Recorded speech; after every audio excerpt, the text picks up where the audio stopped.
Okay, so it's comments like these that make me so infuriated that women are not taught more of what's actually happening inside their bodies.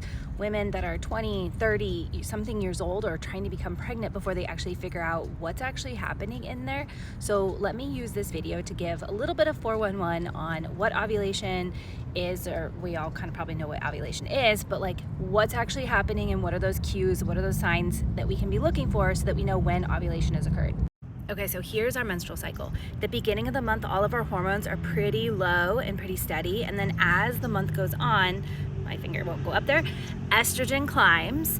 At the peak of estrogen is when our ovulation occurs. Then estrogen dips off and progesterone picks up, and then progesterone carries through till menses, and then the cycle starts itself over again. So if we want to know when that estrogen spike is happening, there are signs and symptoms that we can look for in our bodies that are going to be indicators that that spike has happened. So my favorite way to track and kind of know what's happening is what we call basal body temperature. So as you go throughout the month, your temperature changes. As soon as that estrogen spike has happened and the progesterone starts to pick up, your temperature increases. So we know that ovulation has happened if we've tracked basal body temperature and we know what that is.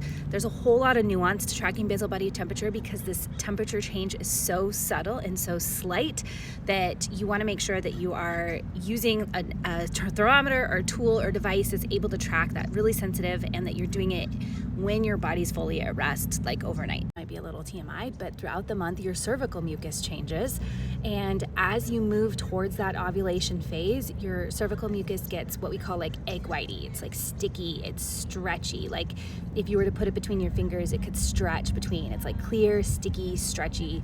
That is highly fertile cervical mucus and a huge indicator that you've ovulated or are right there around the time of ovulation. So one that I used while I was trying to conceive, but don't use it at all anymore, is cervical height and cervical texture and feel. So this one actually requires you sticking your fingers up your vagina to feel it. So definitely do your research, make sure your hands are clean, you've done all your research on that.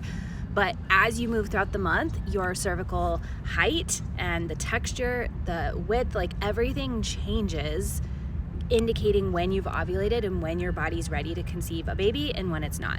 And then finally, as you start to pay attention to your body, as you start to learn how these changes, how these hormones impact your body, you start to pay attention even just like emotional changes. Your brain feels different when you're on estrogen, your body feels different when it's on progesterone, the way you focus, like literally everything changes. And so when you start to pay attention to it, sometimes you can even pay attention and understand like, hey, I think I've ovulated, just by the way you intuitively know what's happening in your body.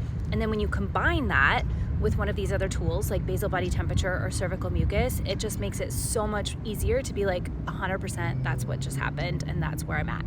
Hopefully that helped for you. I know a lot of women don't understand it and don't know what's actually happening in their bodies. That is what I'm here for, to help educate and help women learn and understand that our bodies do function differently than men. We are not the same every single day throughout the month in many ways and shapes and forms, to like our saliva changing, our mental focus changing, our mood changing, our temperature changing, our energy changing, our sleep changing. Like literally every part of our body changes throughout the entire month. And I want more women to know about it so that we can stop trying to act like men and lean into those most powerful parts of us and really own it and take it on.